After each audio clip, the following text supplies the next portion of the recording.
In the shadows of justice. The innocent man who defied the system.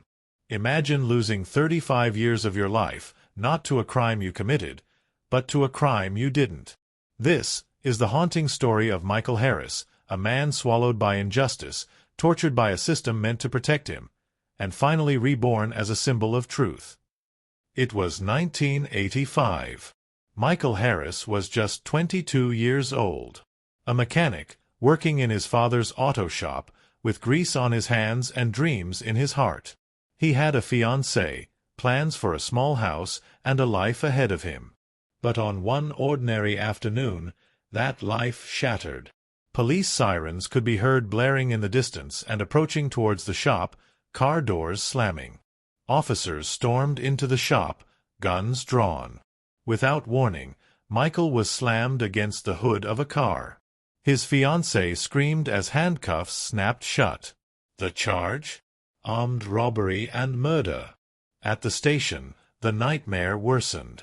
Interrogation meant brutality.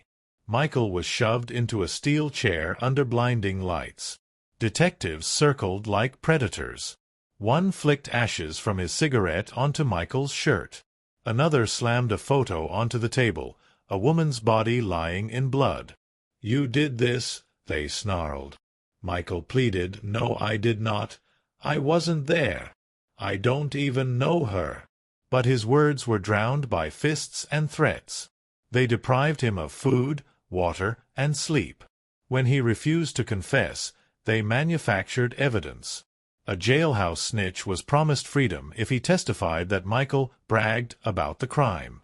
And in court, that was enough. The jury believed the lies. Their tired eyes looking furtively at Michael, envying his youthfulness and his disheveled looks, didn't attract their sympathy. They simply ignored his pleas of innocence. They were just looking for a victim who will assuage their hunger for justice and anger. They wanted to prove that they are competent judge of character, and so they led Michael to the slaughter like a defenseless lamb. Michael's court-appointed lawyer barely fought for him. His lame defense was laughable and didn't impress the jury. His mother wept as the judge pronounced sentence. 35 years. In a maximum security prison. Michael screamed, "I'm innocent," as guards dragged him away. But innocence in that moment didn't matter. Prison was not justice. It was hell. At the prison metal bars slamming shut behind Michael. On his first night, Michael was stripped naked. Guards laughed, calling him fresh meat. One punched him in the stomach for moving too slowly.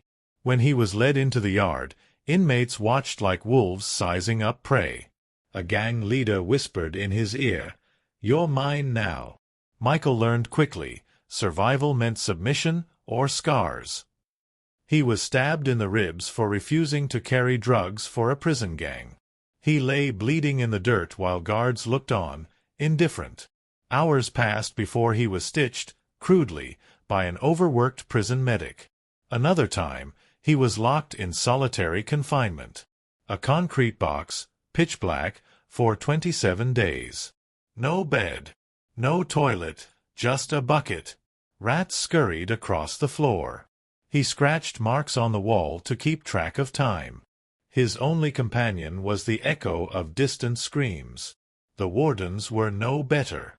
They beat him with batons for speaking out. They dragged him by his ankles across the cell block floor. "You'll die here, boy," one guard hissed. And Michael began to believe it. Nights were the worst. He lay awake listening to the hollow clang of chains, the sobs of broken men, the chilling silence after a suicide. He wrote letters, thousands of them. To lawyers. To journalists. To anyone who might believe his story. Most went unanswered.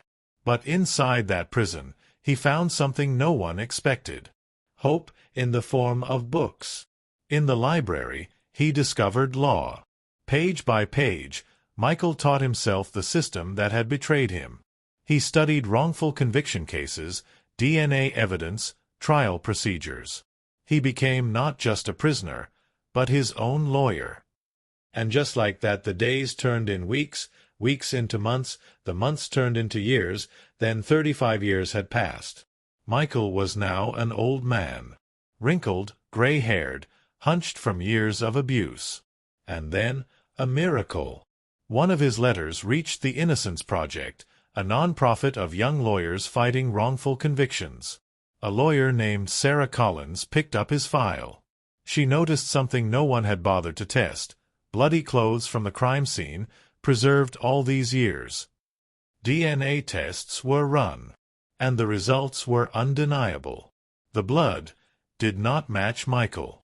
Instead, it pointed to another man, a convicted felon already serving time in another state. Finally, the truth was revealed. In 2020, Michael Harris stood once again in court. Shackled, frail, barely recognizable as the young man arrested decades before. The judge's voice trembled as he spoke. "Michael Harris, you are hereby exonerated." The courtroom erupted. Michael fell to his knees, sobbing.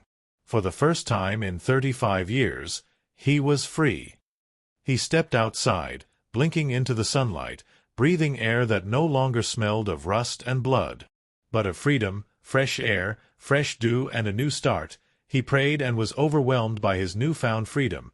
35 years of incarceration has subjected him to confinement, but stepping out of that prison has given him a freedom he will forever cherish and not taken for granted. Reporters swarmed. Cameras flashed. Michael whispered the words he had been waiting to say his whole life. "I told you. I was innocent."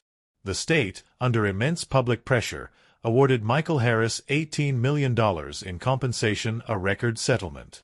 But money couldn't buy back the youth he had lost. His parents had died without seeing his freedom. His fiancée was long gone. The world outside was unrecognizable. Cell phones, the internet, self-driving cars.